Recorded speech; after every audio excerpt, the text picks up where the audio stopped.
Unsa daw ang bata daw dili tao mong dili bunyagan. So munay atong topic karon mga kaigsoon no. Mingon si Jesus sa Mateo 28:19. Tungod niini sa inyong pagpanglakaw himua nga ako mga tinun-an ang tanang katawhan sa tibuok kalibutan. Bunyagi sila sa ngalan sa Amahan, sa Anak ug sa Espiritu. Kinsa ang bunyagan? Ang ingon dinha ang tanang katawhan. Ang ingon nila ang bata daw dili tawo. Mong dili nila bunyagan. Kung atong i-search sa dictionary ang word nga katawhan, katawhan meaning is a Visayan Cebuano word that means humanity, mankind or people. It is derived from the root word tao, which means person, human being.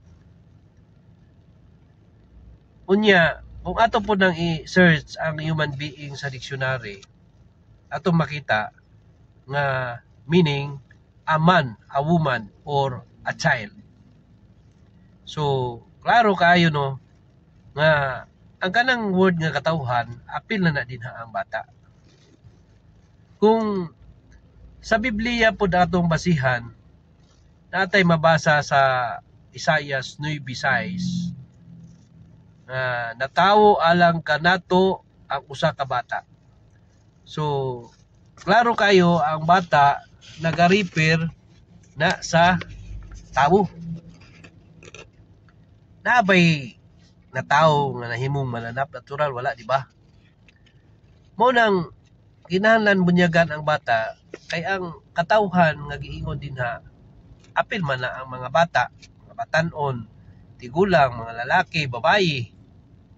Nagaripir ka na sa tanang tawo. Tawo or katawhan. Dapat apilon yun nato og bunyag ang bata para mahugasan ang ginatawag nga sala nga panulundon nga mao ang unang sala nga nabuhat ni Adan ug ni Eva.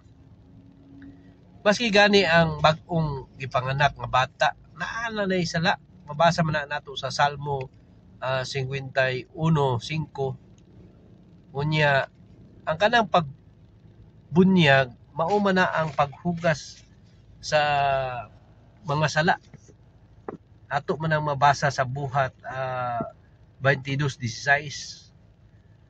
Gawas ni ana, wala man tay mabasa sa Biblia nga nagsulti si Jesus nga dili pwede bunyagan ang bata. Ug wala man pud nanudlo ang mga propeta nga apil ang mga apostolis nga dili bunyagan ang bata. Nya ngano sige man mo panaway sa pagbunyag sa bata.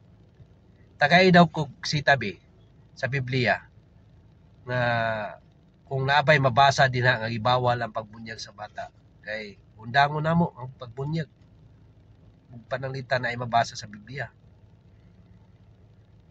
Ang pagbunyag manggod sa bata mao na ang paghugas sa sala, pagpaduol sa bata kang Hesukristo para mapanalanginan sila sa Ginoo kay sila man ang giingon ni Jesus sa Marcos 10:14. Paria kanako ang mga bata, ayaw sila pugni kay ang gingharian sa Dios ila nga sama ni ining mga bataa. Ug miingon pagyud si Jesus, timan-in ninyo kini, ang dili mudawat sa paghari sa Dios sama sa usa ka bata dili mahisakop ni ini. Tapos iya dayong ipangkugos ang mga bata, iyang gitapikon ang iyang mga kamot kanila ug gipanalanginan niya sila. No? So gawas ni ana ang pagbunyag sa bata para mahalikay pud na siya sa daotang mga espiritu. Kay naamang ko'y mga bata nga nasudlan og daotang espiritu. Ato man ang mabasa sa Mateo 17:18. Miingon si Jesus, dad-a dinhi ang bata ug gihinginlan ni Jesus ang yawa ug migula kinigikan sa bata ug naayo siya diha-diha dayon.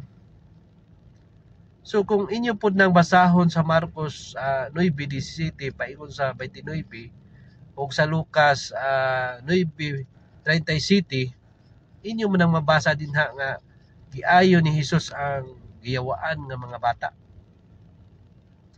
So munang kinahanglan nato bunyagan ang bata sa ngalan samahan ug sa anak ug sa Espiritu Santo. Kay kung naman ko'y mahitabo sa bata nga dili maayo, nya wala na bunyagan, so luoy kayo ang bata. So kami isip mga ginikanan, amo ng responsibilidad ang pagbunyag sa bata. Kay nasayod man kami nga ang pagbunyag sa bata mao gid na ang paghugas sa sala ug pagpaduol kang Hesukristo. Kay maski gyud mabasa man nimo sa Biblia nga maski bag-ong gipanganak o gipanamkon pa lang ka na anak kay sala. So mabasa na sa Biblia katong akong gisgutan kanina. So ato gyud nang pabunyagan atong mga anak nga maski bata pa sila. So ayan na mo sige panaway kay wala man na ibutang sa Biblia nga dili pwede bunyagan ang bata. So hinuon niingon si Jesus nga paduula ayaw pugni sa pagduol ang bata diri kanako. So kami nga mga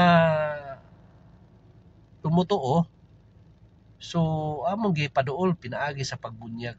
So mao kana mga kaigsunan.